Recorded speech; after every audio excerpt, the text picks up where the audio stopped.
No sé si se pueden separar las preocupaciones, pero siempre hay preocupaciones que tienen que ver con uno, con lo personal, con lo que uno está viviendo, cómo te trata la vida, pero también hay otras preocupaciones que tienen que ver con lo social.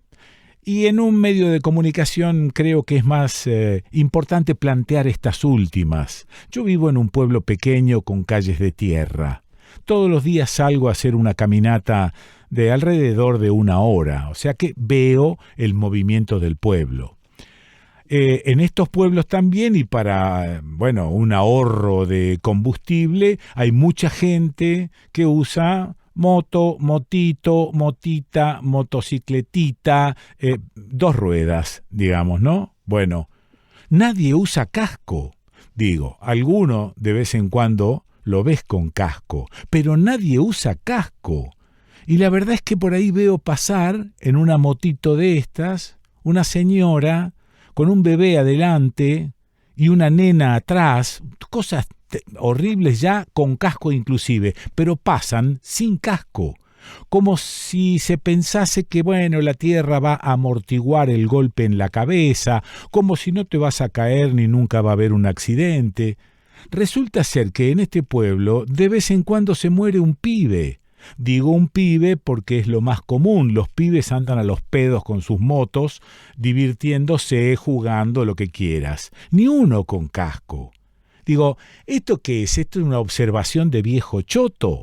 ¿De viejo de mierda que lo único que hace es mirar estas cuestiones y quejarse de vivo verbo?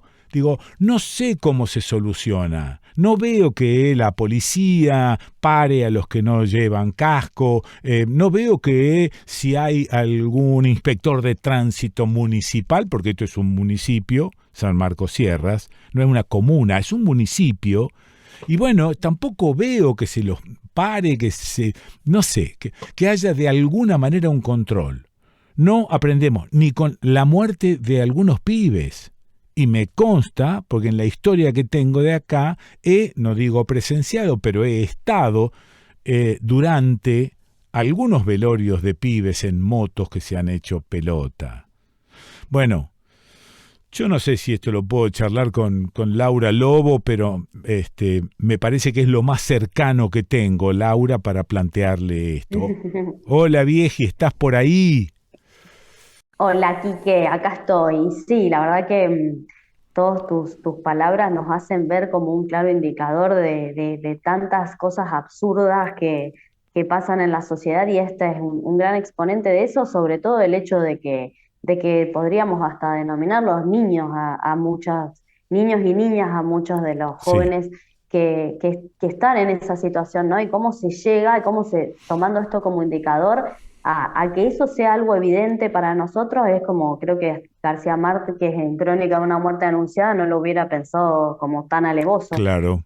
porque realmente los vemos todo el tiempo las prácticas que tienen estas consecuencias. Yo Sí. misma esta mañana, yendo de mi casa al trabajo, vi varias motos sin casco, con maniobras muy peligrosas, porque bueno, se instalaron esas prácticas y no se percibe el riesgo en relación a esas prácticas.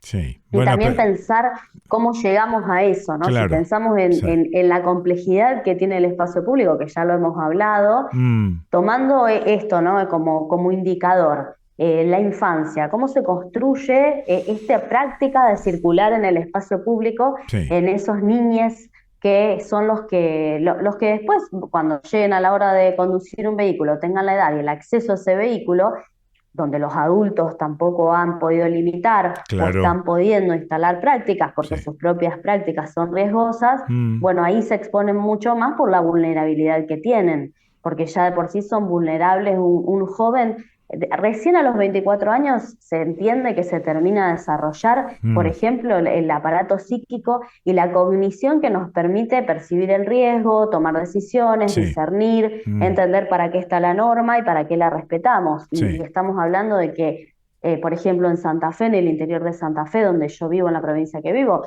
es una práctica habitual regalar la moto a los 15, Sí, por ejemplo, claro. la fiesta o la moto. Sí, sí. Instalamos esas prácticas sin ver el riesgo que tiene esa práctica y lo que significa la moto como exposición, como desarrollo de velocidad Sí. y el cerebro expuesto, la cabeza expuesta, si ni siquiera incorporamos el uso del casco, cuando en esta misma provincia hay localidades, por ejemplo, donde ni siquiera se venden cascos o no hay Ah, acceso claro, a eso, claro, claro. porque no es un dispositivo de seguridad, así como el sistema de retención infantil, hablando de las infancias, no es algo que sea un uso cotidiano, que pueda estar presente naturalmente en nuestras vidas. Lo usamos así como usamos un cochecito con un bebé recién nacido para trasladarlo porque lo necesitamos. Bueno, una Ah, silla de retención infantil en el auto sí, porque vamos sí. a necesitarla. Eso. Pero Laura, a ver, sin ánimo de hacerte un cargo personal a vos, digo, esto no es novedoso, esto se viene hablando hace muchísimos años, ahí está fracasando la educación, vos sos parte de esa educación, ¿algo estamos haciendo mal o algo no hicimos? ¿Es así? No, y yo creo que algo no hicimos y algo hacemos mal. En realidad, entendemos que está siendo novedoso para los periodos sociales de nuestras vidas Sí, el hecho del desarrollo de la velocidad y de las nuevas tecnologías. En sí, mi infancia, el acceso a la moto o el motovehículo no era algo tan habitual, no era algo tan posible desde la economía bueno, del sí, país. Hubo un sí, momento que fue a principios de los 2000 donde la moto se puede empezar a comprar en un supermercado, se puede empezar a financiar con un recibo de sueldo fácilmente claro, y donde viene a resolver muchas de otras cuestiones sí, no resueltas como la del transporte público sí, y la de la movilidad. El acceso al motovehículo se hizo algo cotidiano para todos nosotros, sí. que antes no estaba. Y a su vez el reemplazo de, por ejemplo, esta moto que va a garantizar los desplazamientos que Mm, no garantiza el transporte público, las distancias se empiezan a hacer sí, más largas porque, sí, por ejemplo, en la provincia se observa que en la década de los 80 los niños iban a escuelas cercanas, o sí, sea, claro, caminaban para ir a la escuela, eso. estaba el radio y se instalaba eso. Bueno, después estas prácticas y estas posibilidades que va generando la nueva tecnología y el desarrollo de la velocidad Sí, van instalando estas prácticas, pero de una manera, como siempre, anárquica y sin una presencia del Estado real ahí que está, pueda garantizar, por ejemplo, el control. ahí Un está. Estado controlando no existió. O sea que, A veces hasta todo perdón, lo entonces contrario, lo que vos me estás, lo que me, estados que niegan y promueven lo que esto. me estás queriendo decir es que la educación va a la saga de los acontecimientos y no es que va o con los acontecimientos o se le adelanta, va a la saga y muy a la saga. Ujú. Totalmente. Es que la educación como sistema educativo, Sí. en realidad, desde los años 70 y desde que se instaló la dictadura, ha estado muy atrapada al adoctrinamiento más que a la formación de un Ah, ciudadano mira, crítico mira, que pueda entender esto. sí, Y sinceramente la escuela ni se preocupa por hablar de esto, ok, no es algo que esté institucionalizado, obviamente hay proyectos, hay docentes impecables, hay escuelas que entienden la gravedad de la situación, sí, sí, que abordan y que convocan. Pero no es algo generalizado y también lo que le pasa a la escuela es que termina estando aislada, abordando una problemática que ni siquiera es propia de su institución, sino que es ah, propia del espacio público y de la movilidad. O muy sea que el bien, docente tendría que controlar sí, cómo llegan los chicos a la escuela. Bueno, sí, parece algo ahí medio contradictorio, ajá, difícil de abordar, porque tampoco se tienen las herramientas, ni se forma para eso a los docentes, ni se sí, propone un proyecto a las escuelas mm, para el abordaje de esto. mm, Cuando pasa es muy importante, las escuelas que lo toman como proyecto, yo como ejemplo de ser coordinadora de la provincia de Santa Fe de educación vial, los jóvenes sobre todo entienden rápidamente cuando uno les claro, ofrece un diagnóstico de la situación, cuando mm, les da información precisa, porque el problema de la seguridad vial infantil, que es totalmente negado a un público vulnerable, ajá, que está expuesto a un montón de cosas por su propia, justamente, limitación cognitiva, la contextura de su cuerpo, sí, por la impulsividad que tienen en sus acciones. Un ok, adolescente, por ejemplo, mm, eh, bueno, no tenemos información clara, la normativa tampoco termina siendo del todo clara. a la hora de aplicarla, es bastante dispersa. Y bueno, el combo mortal está construido, ¿no? Porque la principal causa de muerte, por ejemplo, en la provincia de Santa Fe, son los accidentes en moto Eso. de jóvenes entre 15 y 24 años, varones. Ah, O sea, porque mira. además es abismal la Sí, diferencia. sí, sí. Estamos hablando de que alrededor, no lo tengo presente ahora, pero alrededor de un 45% de las muertes se producen en moto, de las cuales cerca del 40 y pasando el 40 son varones. Ajá, ok. Y las mujeres habría que ver, no sé, la estadística si ellas conducían o no la moto. Porque Claro, como que el gran sí. conductor, el que diría Armando Coll, que es un psicólogo que nos acompañó mucho en este proceso de poder comprender, él decía, bueno, es ponerte el motor entre las piernas, Eso ¿no? Es es. la virilidad pura la moto. Sí, Y claro. bueno, cómo esa emocionalidad y esa construcción cultural puede, ahí aparece, como dice Pablo Wright, el mito más que la ley de la física, ¿no? Si Ajá, sabés que en una moto sí. ante cualquier situación podés Ah, recibir una lesión mortal, sí. bueno, te anticiparías a otras cuestiones. Pero ese mito, que el mito es pensar que no me va a pasar porque soy más prudente, porque soy más vivo, porque tengo mayor control del vehículo.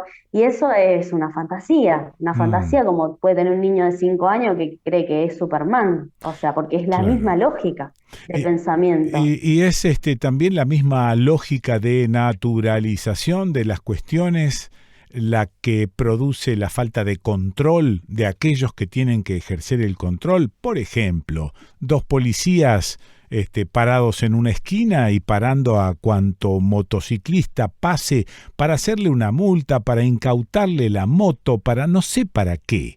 No, porque no tengo la herramienta yo como para decidir cuál es la acción que tiene que ejercer. No sé si el Estado municipal, no sé si el inspector del municipio, no sé si la policía regional, no sé quién, pero alguien tiene que hacer alguna Sí, cosa para evitar estas muertes. y sí, tendríamos que hacer muchas cosas y el control sería una, pero entendiendo, digamos, que cuando hay una anomia generalizada tan grande, el Sí, control va a sí, tener que ser un proyecto y una política pública. sí. Hoy en día, si hablamos de control, creo que en cualquier ciudad del país hablamos de definiciones, digamos, particulares de los gobiernos locales, Sí, espasmódicas, porque pocos sostienen en el tiempo y tienen un criterio claro de control. Y además que tampoco hay mucha investigación sobre el control. ah, ok, Cuando uno va ok, a las personas responsables de los organismos de control, no sé si son muy conscientes de sí, para qué hacen ese control, sí, desde qué lógica. sí, Podríamos pensar un control que puede ser punitivo a lo sí, medieval, que es sí, lo que más se instala a veces en el espacio público, que es decir, eh, te cobro, te doy la multa, hay algo que te daña para que vos aprendas, sí, como en el medioevo. sí. Después podemos pensar en un control como fue la modernidad, de disciplinamiento, de pensar un panóptico, ¿no? De decir te estoy mirando. Mm, Heterónomo también un control, apelando al miedo del otro y a esa sí, construcción, sí, que sí, bueno, tampoco pasa, sí. si bien tenemos un montón de tecnologías que podrían permitir eso, observar el espacio público y anticipar estas prácticas, estar mirando.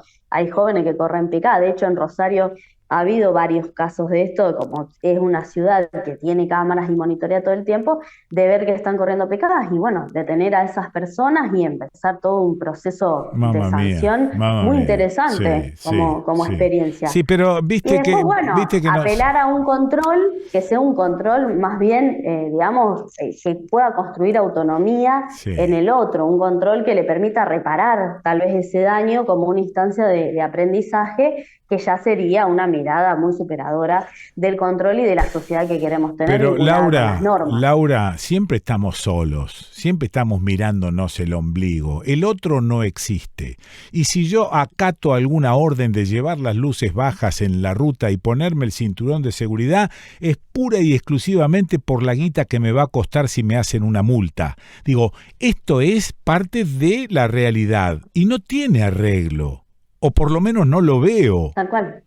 No lo veo. Por eso es tan importante justamente generar experiencias que nos permitan pensar lo contrario. Sí, Nosotros acá en Santa Fe en un momento hicimos una investigación justamente en controles de tránsito con los agentes de tránsito locales donde se detenían las personas que llevaban a su hijo sin el sistema de retención infantil y Ajá. se le preguntaba por qué, digamos, por qué, bueno, un montón de mitos y representaciones, porque voy cerca, porque tengo cuidado, porque él Sí, llora, sí, sí, porque no le gusta la sillita, porque la sí, sillita es cara, sí. por todas estas Ok. cosas, ¿no? Argumentos que se pueden incluso hasta tipificar y ordenar, estas excusas que Muy ponemos para no bien, hacer lo que dice la ley, muy bien. pero lo más interesante era que toda esa encuesta terminaba con una pregunta de si ellos sabían qué pasaba si su hijo iba sin el sistema de retención infantil. Sí. Y ellos decían, sí, sí sé. ¿Qué Ah, pasa? O sea, había que repreguntar claro, bastante. claro. Y los padres contestaban, me vas a hacer la multa,